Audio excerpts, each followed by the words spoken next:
Blood పెరగడానికి ఏం తినాలో డిసైడ్ అయ్యే ముందు ఒకసారి ఈ వీడియో చూడండి. నేను రీసెంట్గా ఒక వీడియో పోస్ట్ చేశానండి, బ్లడ్ పెరగడానికి ఏ ఫుడ్ తినాలి అని. బట్ స్టిల్ చాలా కన్ఫ్యూజ్ అవుతున్నారు. సో ఒకసారి డిసైడ్ అయ్యే ముందు నేను కొన్ని పాయింట్స్ చెప్తాను. సో బేసికల్లీ ఇనుము అంటే ఐరన్ ఎందులోంచి వస్తుంది అంటే వెజిటబుల్స్ నుంచి రావచ్చు, నాన్ వెజ్ నుంచి రావచ్చు. నాన్ వెజ్ సోర్సెస్ నుంచి వచ్చే ఐరన్ని హీమ్ ఐరన్ అంటాము. ఈ హీమ్ ఐరన్ అనేది మన పేగులోంచి చాలా బాగా అబ్జార్బ్ అవుతుంది. ఎంత అబ్జర్వ్ అవుతుంది? చికెన్ లివర్ ఒకవేళ 100 grams తిన్నారనుకోండి, అందులోంచి 15 to 35% అబ్జర్వ్ అవుతుంది. మటన్ లివర్ కూడా అంతే, 100 grams తింటే 15 to 35% ఆఫ్ ఐరన్ అనేది అబ్జర్వ్ అవుతుంది.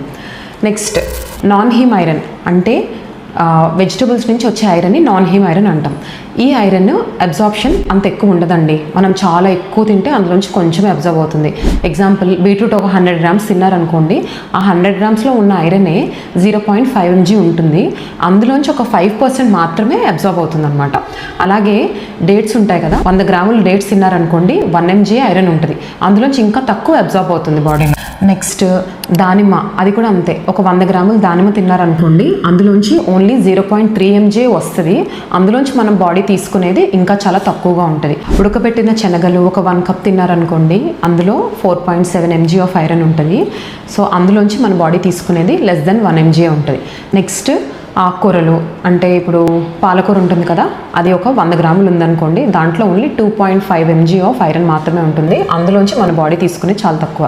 సో ఈ వెజిటబుల్ సోర్సెస్ నుంచి మొత్తం అంతా కూడా అరౌండ్ 8 to 9% అంతే అబ్జర్వ్ అవుతుంది అనమాట. అదే మనం ఇందాక అనుకున్నట్టు నాన్ వెజ్ నుంచి అయితే 15 to 35% ఆఫ్ ఐరన్ అనేది అబ్జర్వ్ అవుతుంది.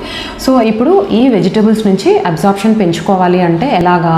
విటమిన్ సి అంటే లెమన్ జ్యూసు లేకపోతే ఆరెంజ్ జ్యూస్ లాంటివి తీసుకుంటే వీటితో పాటు అబ్జార్ప్షన్ పెరుగుతుంది. అట్ ద సేమ్ టైం మీరు ఇప్పుడు ఐరన్ ఫుడ్ తిన్నారనుకోండి, తిన్న వెంటనే కాఫీ, టీ లాంటివి ఆపేసేయండి, అసలు తీసుకోవద్దు, మిల్క్కి సంబంధించినవే. ఎందుకంటే మీరు తిన్న ఐరన్ అంతా వేస్ట్ అయిపోతుంది, అబ్జార్ప్షన్ అసలు అవ్వనివ్వవు అవన్నీ అందులో ఉండేది. Non vegetarians non veg consume చేస్తున్నప్పుడు పోర్షన్ సైజ్ లిమిట్ చేసుకోండి. Too much of non veg తినే వాళ్ళకి ఫ్యూచర్లో హెల్త్ ప్రాబ్లమ్స్ వచ్చే ఉంటాయి. లైక్ హార్ట్ ప్రాబ్లమ్స్ రావచ్చు, డైజెషన్ ప్రాబ్లమ్స్ రావచ్చు. సో మీరు ఎంత తింటున్నారని చెక్ చేసుకోండి. మీ బాడీ వెయిట్ బట్టి, మీ ప్రోటీన్ ఇంటేక్ బట్టి, దాన్ని బట్టి లిమిటెడ్గా చేసుకోండి. సో మీరు non vegetarians non veg plus vegetable sources నుంచి వచ్చే ఐరన్ కూడా మీకు కావాలి. సో అన్నీ ఇంక్లూడ్ చేసుకోండి. సపోజ్ వెజిటేరియన్స్ అనుకోండి, వెజ్ సోర్సెస్ చాలా ఉన్నాయి, అవన్నీ కూడా ఇంక్లూడ్ చేసుకోండి.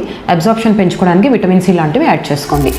సో ఇక్కడ అసలు కన్ఫ్యూజ్ అవ్వాల్సిన ప్రాబ్లమే లేదు. ఒక్కొక్కరు ఒక్కొక్కటి చెప్తున్నారు ఏం తినాలి, ఇవన్నీ అవసరం లేదు. మీకు ఫోన్ ఉంది, అందరికీ స్మార్ట్ ఫోన్స్ ఉన్నాయి, గూగుల్లో సెర్చ్ చేసుకోండి.